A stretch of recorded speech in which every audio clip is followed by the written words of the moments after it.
What's up, everybody? It's your host with the most. That's right, Amelia is more, giving you your daily dose. Now, Brooklyn's finest, if you were to look it up in the dictionary, it would have to have the name of our next guest. He hails from Brooklyn, but he and his actions has impacted us on just about every show we watch on TV, if you're about E. That's my clue. And our guest is none other than Larry Namer. Thank you very much for coming to Daily Dose today. Thanks for having me. You started as an installer with the cable company in 1971. And now looking at where technology has taken us, especially with satellite and everything else, what do you think is next? Well, I think you really look at the age of everything being on demand. I think television as we knew it, linear TV, where this show follows that show, I think that model falls apart rather quickly over the next 5 to 10 years. And basically you have a changing nature of networks. I don't think you're going to be watching NBC, ABC, or CBS. You're going to be watching shows and they're going to be on a hard drive that's in your living room. Yeah, that was an interesting quote that you had said when you talked about how Napster really showed how, like, the age of networks really controlling programming is pretty much passe. For your newest venture, which is Meitan, talk about the impact that has, because I know that's going to be tremendous. Well, Meitan is a company that is specializing in building media in China. We've gone in there, and we're actually starting with linear TV because the Chinese systems are not quite what they are in the U.S. So we're starting with linear TV, but everything we do there is going to have an internet component, has a mobile phone component. So there's no such thing as serving people on a single platform anymore. Everything you do really has to be multiple platform. So now, when you talk about your distribution deal that you're creating, or the content that you're creating in China, I thought one of the things that was so interesting is then you're bringing it back to the States. How genius is that? I mean, it's the fundamental rule of supply and demand.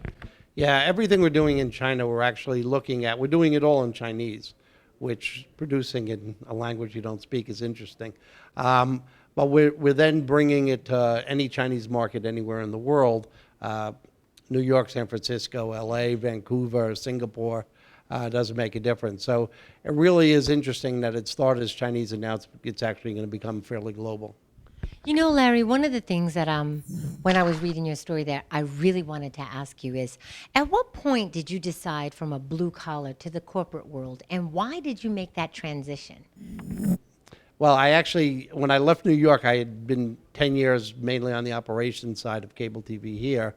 And I went out to California to build what was then the first 61-channel two-way cable system that was ever built.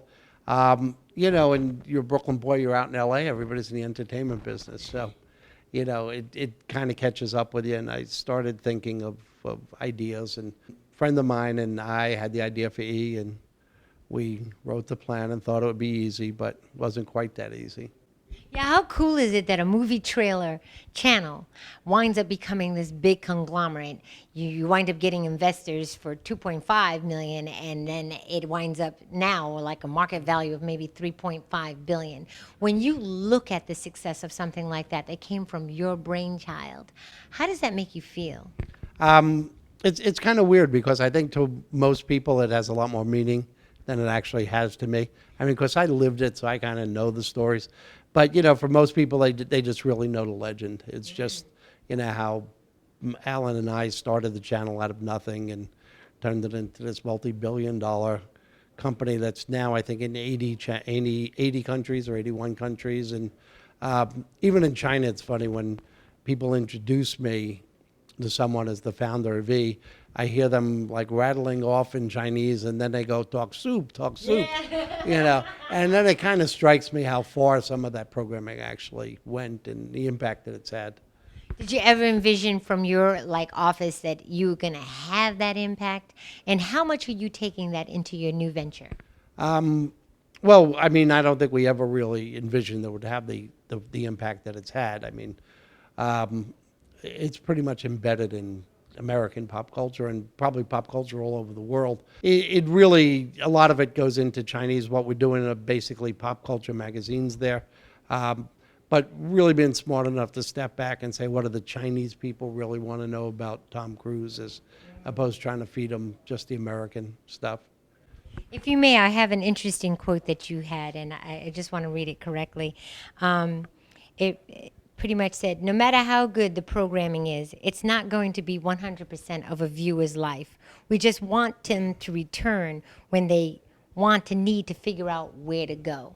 Has that always been your adage with programming? Yeah, I think, most television programmers take it way too serious. They think that they're doing brain surgery or something like that.